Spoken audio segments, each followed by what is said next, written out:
it up for a nice conversation, and keeping in mind that Pauline does need to take off before at least 12:45 today at the latest. So Phyllis is not only our executive treasurer and secretary. She helps out in a lot of different ways, and she's helped us out with gaining and getting excellent speakers, and also with just her thoughts on how we can make our club a lot better and stronger than what it has been in the past, because we always want to continue to grow. We always want to take it to the next step. Phyllis is the Women's Travel Group. That's her company, and she is an award-winning tour operator who specializes in small group, in-depth travel for women. Her company just celebrated its 29th year. She has been in the forefront of introducing women to new destinations for tourism and to cultural, historical areas throughout Mexico. And for some of you that did join us earlier today, before we started, she touched on how business is starting to pick up for her when it comes to bookings, specifically for Mexico. So Phyllis, with that said, I'm going to turn the mic over to you for you to do your formal introduction and thank you, and to Pauline, and let's enjoy the program. Thank you very much. Is my mic in good shape for everybody?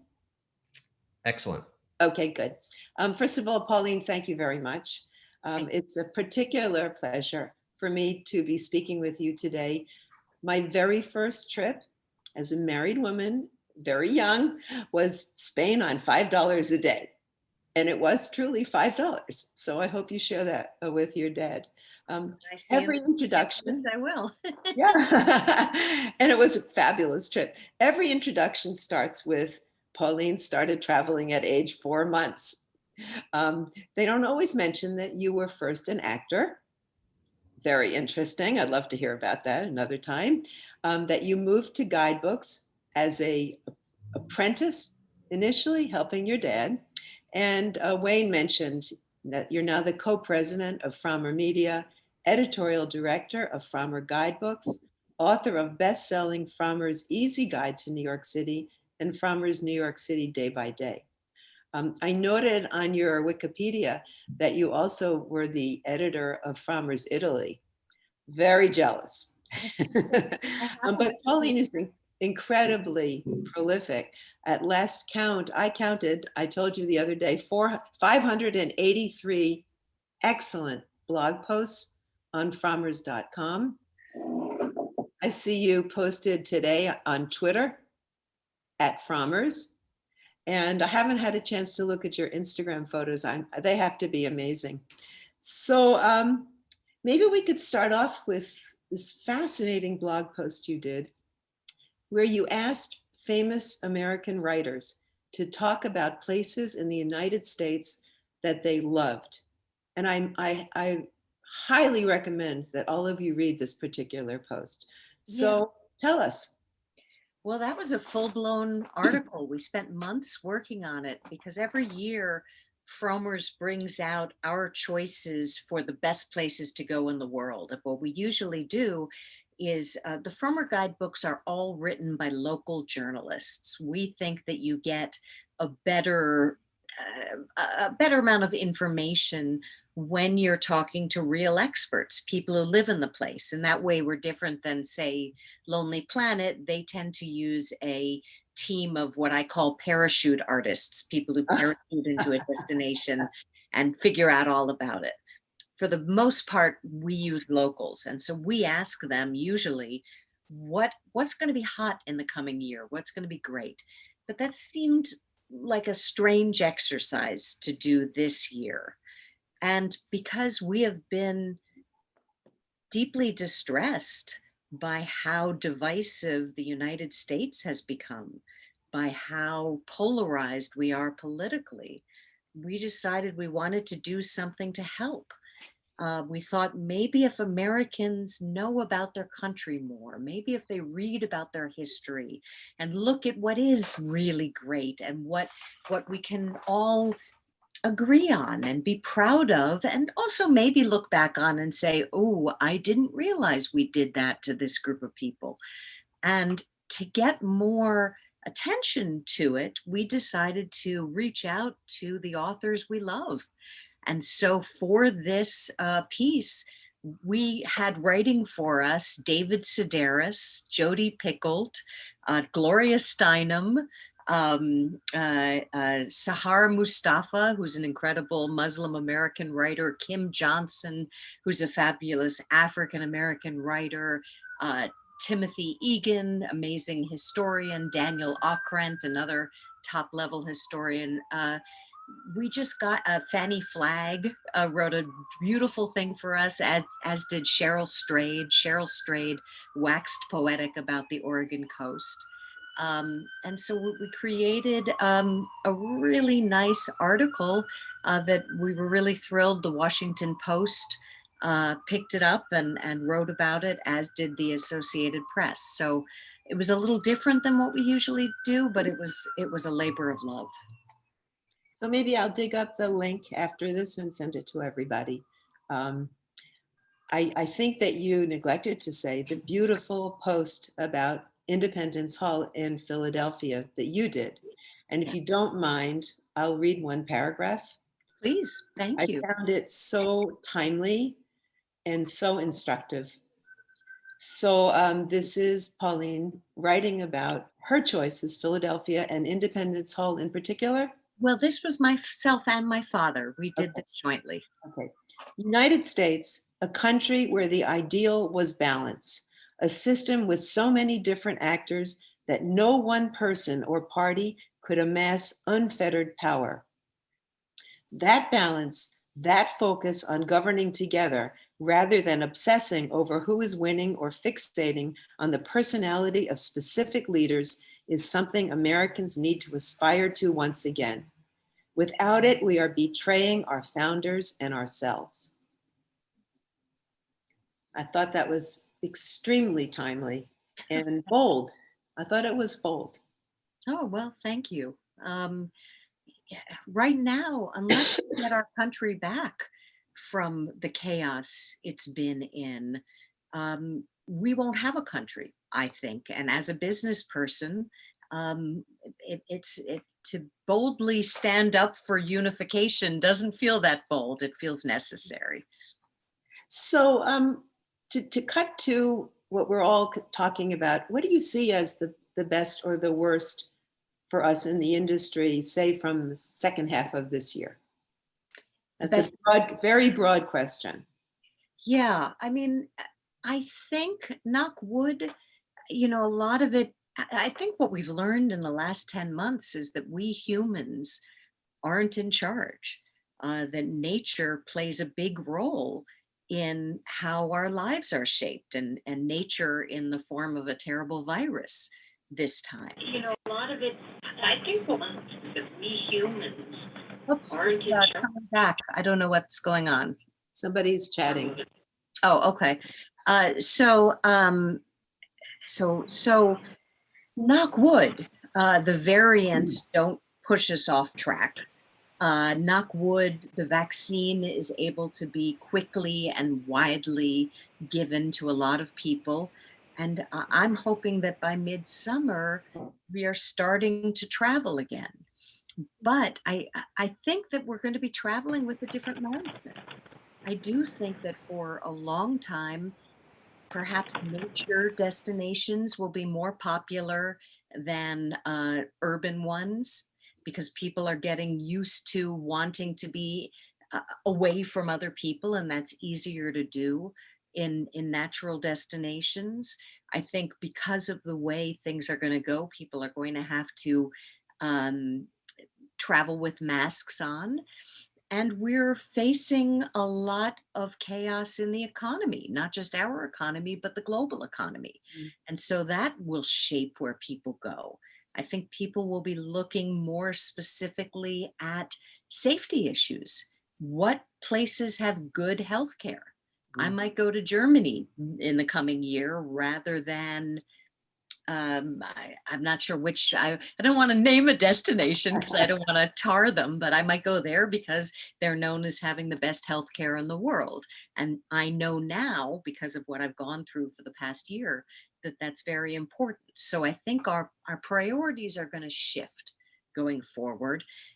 We also may see more high-end travel and less budget travel, although I'm less pessimistic about that than I would have been before the advent of the internet, because there's so many online tools like global freeloaders and couch surfing and workaway and other tools that allow young people to travel almost for free, based on the kindness of others, based on the social economy that you find on the internet, that I think we're going to be in better shape for budget travelers than we would have been before the internet and before all these sites debuted.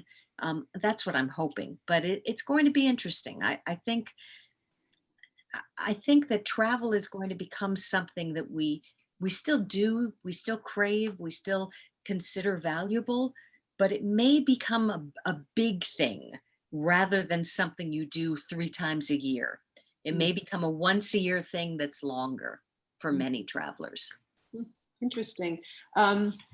Your guidebooks have earned the epithet the most trusted name in travel. That's a big thing. Your guidebooks are innovative. I'm a guidebook reader. I mean, I told you I risked my life and went to Barnes and Nobles to look at your guidebooks. Thank you. I love a guidebook. Yours are innovative. And you mentioned to me when we spoke the other day that you like to include 30% high end, 30% budget, and 40% in a middle demographic that maybe isn't being addressed enough. Yeah. I found it very interesting. I'm probably that middle. I'm cheap and I love to travel. Yeah, I think if you look at the landscape of the travel publications out there, they're either really focused on the really, really high-end luxury traveler, or they're focused on the backpacker. And there's very few companies that are strictly in the middle. So we proudly take on that mantle. So as you said, yeah, we tell our writers that we want most of the hotel recommendations, the restaurant recommendations, the shopping, the nightlife to be for people in the middle class. But we know that middle class travelers like to splurge every once in a while. So we want 30% high end listings. And we know that middle class travelers also might need to save a little bit sometimes. So we give them that formulation. But I think trust is going to be incredibly important going forward for everybody in the industry, because a lot of trust has been lost uh, in this pandemic. So what I always tell our writers that I think is even more important going on is, in order to engage a reader, you have to tell a story. And when you tell a good story, there can't just be heroes in that story. There always has to be villains. And so I tell our writers that whenever they recommend something, they can't just gush about it. They have to either say, give a little warning, yes, this is amazing, but there could be a line or something else, or they have to give a warning about another place somewhere nearby, because you have to let the reader know, and it's especially important right now, the would-be traveler know that you're on their side, that you don't take this hazy, everything is wonderful view of the world, that you're a sensible person who's giving advice. And the only way you can prove that is to sometimes discuss the negative so they know you're on their side. Interesting. I did, by the way, look at your London guidebook. And I did it specifically because I lived in London for 10 years and still have a home there. And in the restaurants, you're absolutely right. There was Hawksmoor, very high end, very in, and Gilles, which is the local fish and chips place. So you hit it right in the middle, for probably the way most of us here travel. Well, and London, I mean, if you look at it, our author says, don't go to the changing of the guards, that it's going to take forever because there's going to be a huge crowd. This is the old days, unfortunately. They're going to play ABBA tunes, and it's not going to be as satisfying as it would have been maybe a decade ago. Instead, go here, here, and here. And by giving that advice, we hope that we show that we're trustworthy. And I should say that not our guidebooks and Frommers.com we're kind of very old guard in that we don't accept money for placement of hotels, restaurants, never. Anything you see on Frommer's is always strict journalism. We have ads next to things, but not in the text. That's important to note, because not just for an honesty point of view, but when you're reading online information, blogs, Instagrams, all social media, you don't know all the time when it's paid and when it's true editorial. So what do you think is still missing from the information we're getting online? I mean, Frommers.com is full of information. You hit just about every way that one can learn about a situation, a destination, an issue. I mean, today you're telling us we could fly around on Southwest Air for $50. Everybody should get on Twitter right now. Get on Pauline's Twitter at Frommers. So what's missing, and where can we maybe look for ways to fill those gaps? What's missing in travel media or travel information? In travel information? Yeah.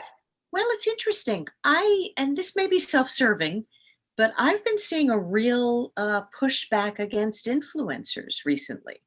Apparently, a lot of them have been traveling during this pandemic and posting bikini shots, and they've been losing their advertisers. They've been losing a lot of audience. People have been really pushing back at them. In fact, the country of New Zealand has an ad campaign up. I think the headline is "Don't travel like an influencer." Be more original. Don't do it this way. So I think that people are starting to understand that there is a difference between travel journalism and disguised marketing, which is what the influencers are. And no value judgment. It's just a different beast. And I do think the public is starting to understand the difference a little bit. It's been very interesting. Just in the last month, there's been a lot of negative, angry stuff against influencers, a lot in the UK. They're very angry at them there because there they have a real lockdown, and a lot of people have gone off and flouted their bikini shots and beautiful spots, and it's bouncing back on them. That's interesting. When you look at a guidebook, I know what I look at first. First thing I look at is the date to see if it's up to date. When you look at a guidebook, and most of us might go in a Barnes and Noble's place and just go eeny, meeny, miny, mo, let's buy Frommer, or you go on Amazon and you look at reviews from people who maybe are experienced travelers, maybe don't know what they're talking about. What do you look for when you're going to buy a guidebook? Well, I look at whether I think it's going to fully help me. Who's it geared towards? I mean, there's certain brands that are more for really, really high-end travelers, like Fodor's. Everybody thinks we're alike. We're really very different. So if I'm looking for a luxury vacation, then maybe I go to that brand.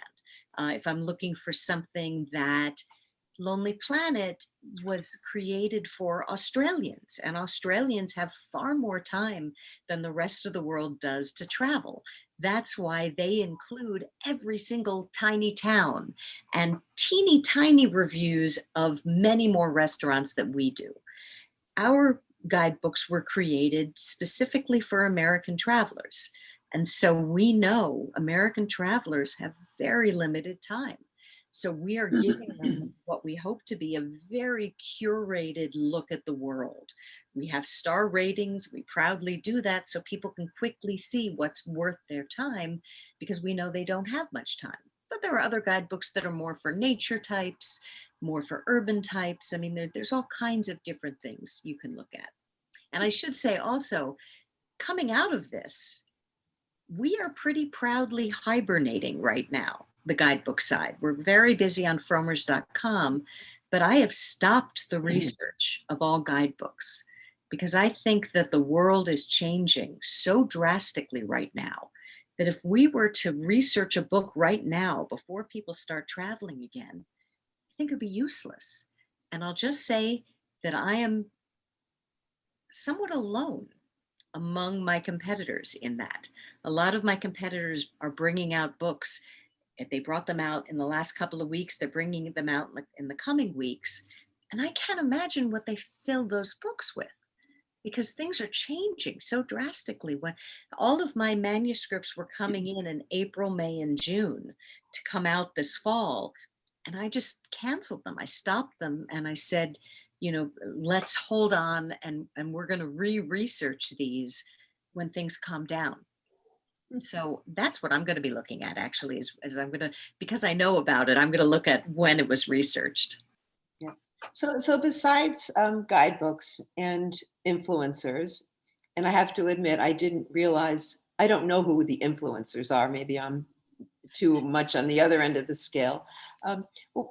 What do you think about the continuing influence of travel shows, destination marketing? That's sort of that You mean round travel out shows? Do you mean TV shows or the travel shows the that travel shows that you go to at the Javits Center or in Chicago, or I think that they offer a very good value to the public, and they have really devoted fans. And the interesting thing about them was that people who went to them tended to buy travel on the spot. So I think they paid off for the people who participated. You had speakers like me, like Samantha Brown, like Rick Steves, like Peter Greenberg.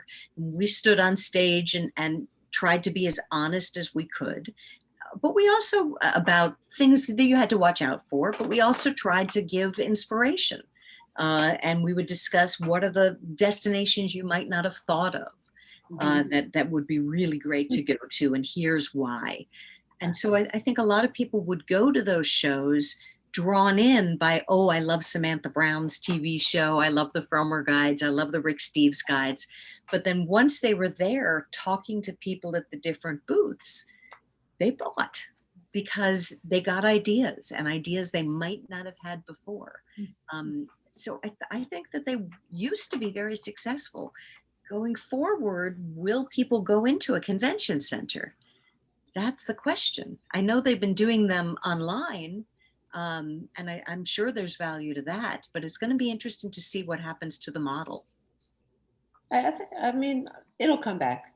I People hope so. like in person. One of the issues with all this online outreach is people at the end of the day like an in-person, a face, a human being. You mentioned new places, how travel shows can introduce new places. This is from a selfish point of view. We tend to run our tours to very new destinations, places like Albania. We went to Iran. We're going to Oman, places like this. So what do you see as some new places, if this were a more normal world, and outside of the United States? I have to wonder if Well, I think we lost you there. Did we lose your internet? can you hear me? Yeah, now we can. Yeah. I don't want to dodge your question, but I have a feeling that it's going to be the old places that are more popular coming back. I think that for a while, people may be traveling within the United States a bit more. And when they go abroad, I think people are really yearning for the Italies, the new old places like the Croatias. We have a lot of people who are Game of Thrones fans who are really, we actually just did a very popular article to Croatia last week. And I was worried about it because nobody is really traveling that much to Croatia, but it boomed. It was an amazing piece for us because people were hungry. It was called the 14 Prettiest Places in Croatia. And people were hungry just to see the beauty of the photos and read about the history of those places.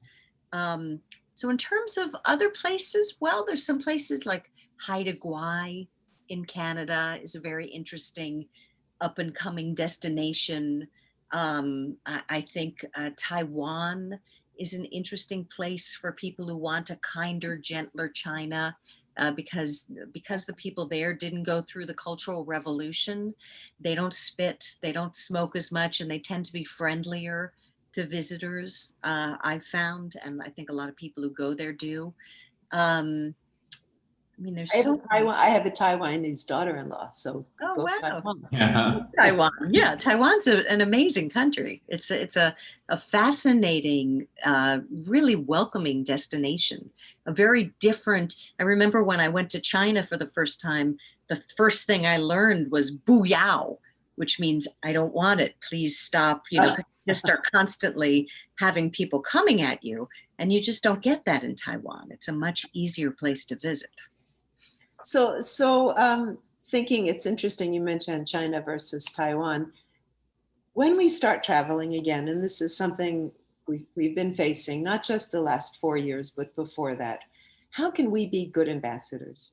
Part of being in the travel industry is wanting to represent yourself and your country in the best light or reasonable light. How should we behave when we go abroad and we're in a pub and somebody says something negative, let's say, or something even inquisitive about the United States? How can we be better ambassadors for our own country? I think that's an amazing question, because after what we've gone through and after the whole world seeing our capital being stormed, I think a lot of people are going to have a lot of questions for us when we travel. So to me, it's about meeting the people who you wouldn't necessarily meet as a traveler. Like, yes, you can, it doesn't count as talking to the locals if that local is the concierge. You know, you have to go out, and I sit at bars when I go to a restaurant, and I'll talk with people around me. It's part of the problem is, yes, you want to be an ambassador, but everybody's so tied to their cell phones nowadays. It's harder to strike up those conversations than it used to be. But when I used to travel with my children when they were younger, now they're in high school and college, I'd go to playgrounds with them. And that was a wonderful way to start talking to the locals. So it's about going beyond the places tourists go and being open to chat. As long as you're friendly, then you're a good ambassador, I think. I think we have a few questions. I'm going to ask my last question, and then Wayne will go through the chat. When you check into a hotel, do they know who you are because of your last name, or do you use your married name on your passport?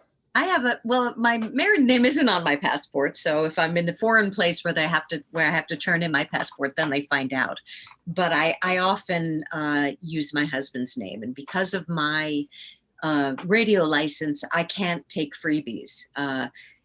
So I always pay. The radio license had to do with payola. Yeah, people who used to pay, do rock and roll.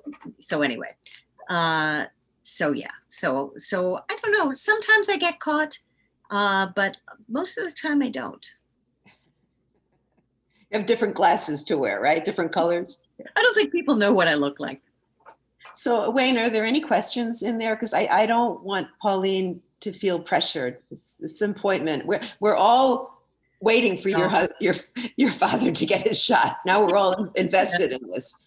Yeah. There's no questions. So if anybody would like to ask Pauline a question, feel free to open up your mic, and we'll just try to keep it real short. We've got maybe 5 minutes left. So if anybody has any questions, feel free to open up their mic and ask.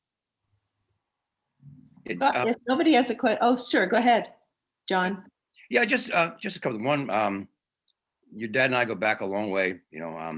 Back when I used to have hair. So give him my best, and I wish him well with this shot. I'm looking forward to getting mine soon. One of the things I think I'd like to mention about this interaction about being like ambassadors. Mark Lee Wilson and I, we serve on a board of directors of an organization called Big Apple Greeter. Okay, and for those of you who know this is an organization that's about 26 years old, started here in New York, where you can request a greet as a visitor to New York. And there were over 200 greeters, volunteers, It's all volunteer, that will take you and your family to where you want to go. If you want to go to Harlem, we'll set you up with a greeter that will take you to Harlem. Okay.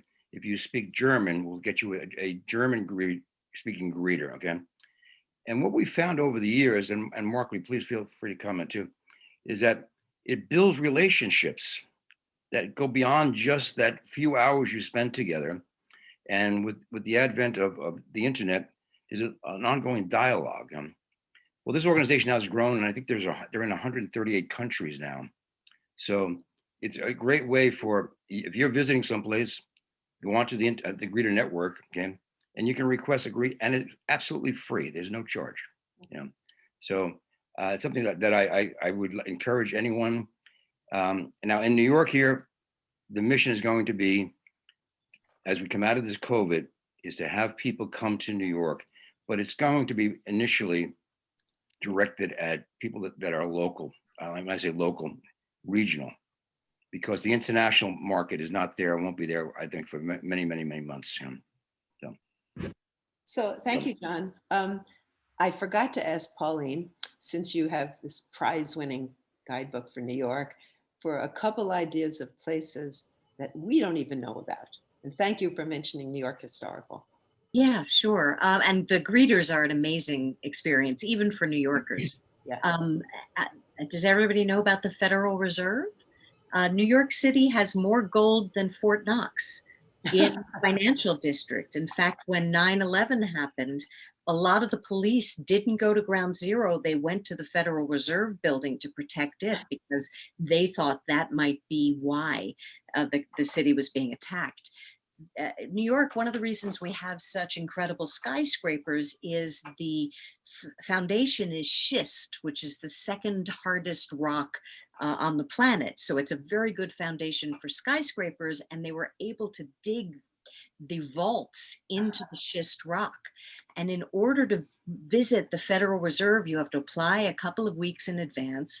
And then they take you on a tour where you see their personal shooting range, because their guards have to practice their shooting. You get down into the vaults and you get to pet a gold bar, and you learn all about the Federal Reserve. And it's absolutely a fascinating hour. They don't let you bring anything in. You have to check in everything. I wanted to take notes. Nope, wasn't allowed to do that. But I highly recommend the Federal Reserve.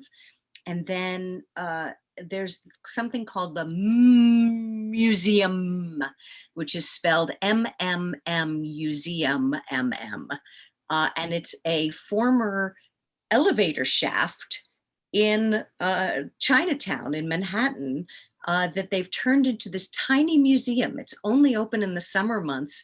They open the door and there are little displays about unique cultural happenings all over the world. Like there is when I was there, I saw the money that Al-Qaeda had created for their coming caliphate. They actually printed up their own money, and it was absolutely fascinating. And then there was other that wasn't the most fascinating one, but little displays. They're very well done. A group of documentary filmmakers runs it.